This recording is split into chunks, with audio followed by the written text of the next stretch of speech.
Now, one thing I would like to emphasize is that when we were working with film, and this was probably from the advent of motion pictures all the way up through, I would say, the late 1990s, certainly the early 2000s, the early part of this century, film was still the king, more or less. It was gradually, everything was gradually and then very all of a suddenly moving towards digital. But when you were working with film, um, your camera people had to be the most technically proficient people on set because the cost of shooting motion picture film was very high compared to shooting digital imagery. Just the physical cost of film itself. And then once you shot that, that film had to go to a lab for processing, and there's all sorts of quality control in that, and that made shooting film a real specialty. You couldn't just be a still photographer and then just transfer over to shooting motion picture film. You had to actually know the physics of moving that still image through time, what that meant in the chemistry, what that meant for your exposures, because now you don't just have a single piece of film in your camera, you're running 24 pieces of film, so you're limited. Now you really have to do the math between your exposures and your lighting and your film rate, which you didn't have with single image film. If you're just shooting stills, you don't have a film rate. Your film rate is one, period. It's infinity, it's one. So it's as long as I can keep the shutter open versus how much light I have versus the effects I'm going after in the film. With any sort of motion image, you're limited by your shutter. So let's say you've got 1/24th or 1/30th as your shutter speed. Now you're limited. So everything that you want to have exposed has to happen in between in that 1/24th or say in that 1/30th range. If it happens outside of that range, it's not going to register. You're going to be blown out, underexposed, overexposed. You know those terms. Those meant something slightly different in film. And the reason is because of the physics of light, which we still work with today in digital. It's just we've taken everything we learned from film and shifted that over into a digital medium. And there's the physics of light. And then the thing we don't have today that we don't have to deal with so much is the physics of chemistry. So light becomes incredibly important in digital imagery, lighting and exposure, let's say. Less effect on the chemistry. Where the chemistry happens today, the sort of rough analog of that would be in your software, say in your, when you're working around in your software, let's say you go and you bring the image in, you take it in all the way to raw. You've got a camera that can shoot raw imagery. So everything looks a little soft and a little, you know, a little dithery. And then you get in and you start setting your levels, or you apply a LUT, or what they call a LUT now. That would be sort of the rough equivalent of your, what would be the chemistry, the pushing and pulling development, so that you can pull images out of that raw footage. But everything we do today, everything literally all had its basis, it all had its start, it all had its basis, and it has its analogs today, even today in today's practices in physical film.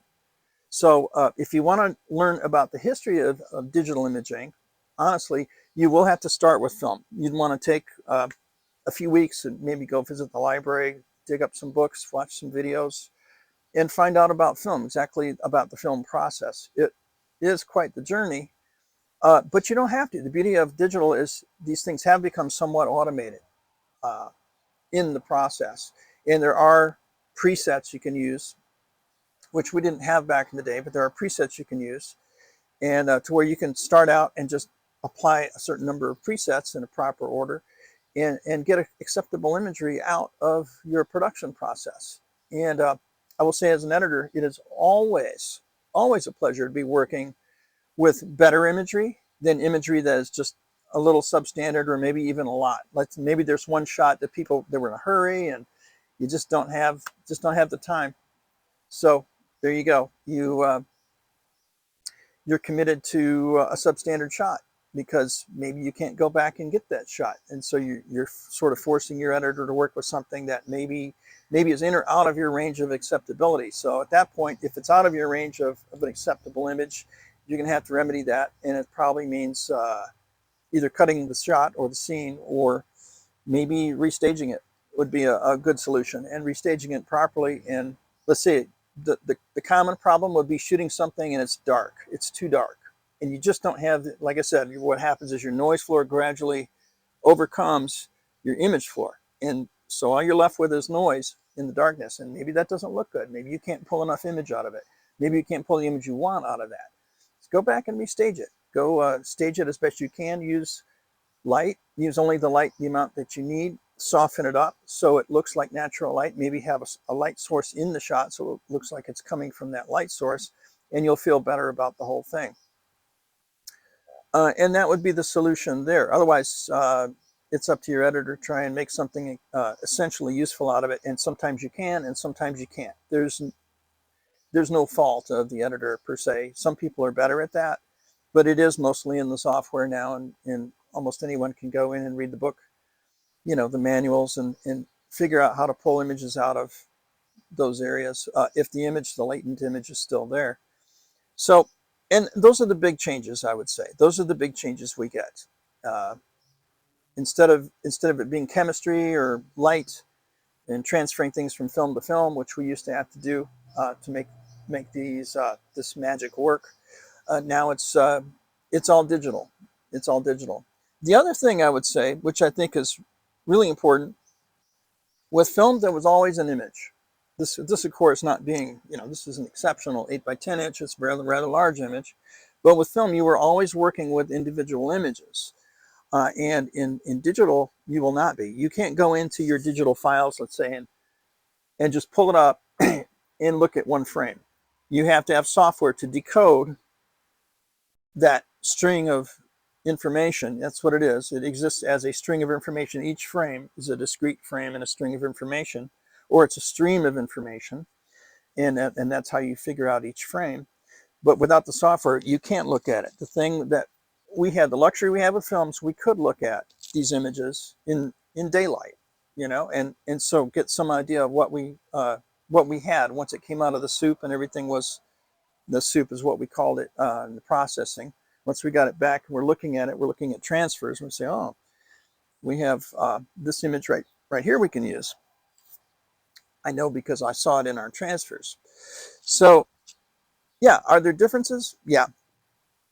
The biggest difference today is you don't need the mastery of all the chemistry. You need to know some of your software. You need to know other people that have specialties in the area. If you're going to be a professional, you need to know how and when to call on them to help out in your post-production process. And so mastery has become more of a specialized thing, whereas back in the day, the mastery was mostly with your cinematographers, and that's how it worked. The other thing is costs.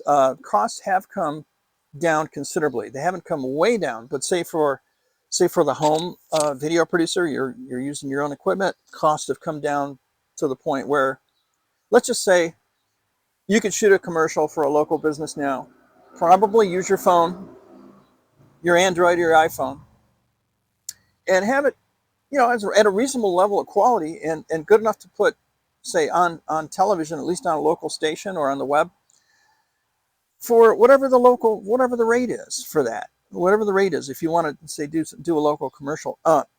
Back in the days of film, if you wanted to shoot something, let's say, budget for a 10-minute piece, let's say, infomercial, in 1989, the best budget we could find with a company I was looking at to hire outside help and shoot something, that shoot it on film, edit it down, and then get all that transferred for us onto a tape format. The best budget we could find for a 10-minute finished piece was about $90,000, if you can imagine that. Now, today, for the cost of that 10-minute piece, you can probably buy an old small warehouse and start your own studio. You could at least put a down payment on it, on a building, and start your studio, furnish it out, and start producing very high-end stuff. So this is why I call it the democratization of production. Digital has led to a great democratization. Is that good? Yes, it's great. It brought the costs down considerably for all of us. Is that bad in that? Yeah, there is kind of a bad side to it, in that there's an awful lot of lowered standards going around. So when you see somebody that has professional standards and professional training and a really good eye, let's say, and knows how to handle the equipment and knows the pitfalls that people often fall into in digital production because they are a little weak in one or more of those areas, then those people will tend to stand out.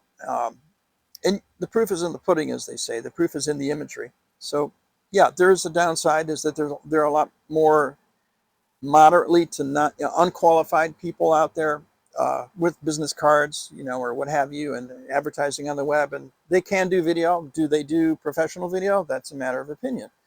And I'll leave that up to you, and I'll leave that up to the producers and the people that are paying the bills to decide that. You will want to see prior work before hiring anybody. You will always want to see prior work, unless you just want to hire your cousin or somebody to go shoot something for you, and that's always an option. And then you get what you get. So it's a learning process here, especially at the low end. There's a lot of learning to do at the low end, at the consumer end, and people seem to be coming along swimmingly. The podcasts are flying, just flying out. It's pretty awesome, actually, what happens. Um, on the home content side, people just setting up a little home studio in a spare room or in the basement or the garage, and making essentially professionally looking video out of it, a video stream. So that's my recap. The democratization process um, has not hurt production. It has not hurt content. It has damaged the industry to some extent, because now the industry seems expensive and bloated, and it kind of always was to begin with.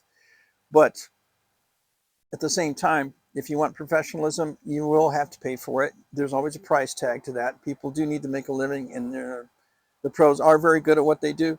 That's why you hire them when you need them. And if you don't need a pro, then hey, you have a video camera right there in your phone.